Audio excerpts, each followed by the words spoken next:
আমাকে ছাড়া খেতে বসেছিস? তানিয়া, এটা কি করে লিপিয়ার কাপড়ে সস লাগিয়ে দিলি? রাহুল, তুমি তানিয়াকে কিছু বলো না, ধুয়ে দিলে সব ঠিক হয়ে যাবে। বল তানিয়া, এরকম কেন করেছিস? বলবো না। তোর জামা খুলে তাড়াতাড়ি পিয়াকে দে। ঠিক আছে, দিচ্ছি, অল্প দাঁড়াও। প্রিয়া, এই জামাটা পরে নাও, আর তানিয়ার কথা কিছু মনে করো না। ঠিক আছে রাহুল, আমি এখন আসি। ঠিক আছে, সাবধানে যেও। তুই বাড়িতে আই, তানিয়া শিক্ষা দিব। মা, তুমি কোথায়? মা, আমার জন্য তুমি মোবাইল নিয়ে এসেছো। মা ভাই দেখো, আমার জামাই সস লাগিয়ে দিয়েছে। রাহুল, এ কি করেছিস? তোকে মোবাইলই দিব না, তানিয়া কি মোবাইল দিয়ে দিব? মা, আমি লাগাইনি। চুপ কর। রাহু দেখ কেমন লাগে। তানিয়া, একা একা মোবাইল কি দেখছিস? আমাকে অল্প দেখা, আমিও দেখি। তোকে কেন আমার মোবাইল দেখাবো? তুই সর এখান থেকে।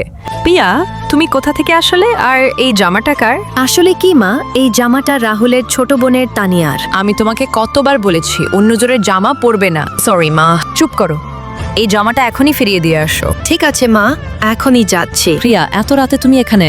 আন্টি তানিয়া আমার জামায় সস লাগিয়ে দিয়েছিল, আমি তানিয়ার জামাটা নিয়ে গিয়েছিলাম, এটা ফেরত দিতে এসেছি। ঠিক আছে প্রিয়া, তুমি ভেতরে বসো, আমি এখন আসছি। তানিয়া, মোবাইলটা দিও অল্প আমারে, আমি দেখি। তানিয়া, আমি সব শুনেছি।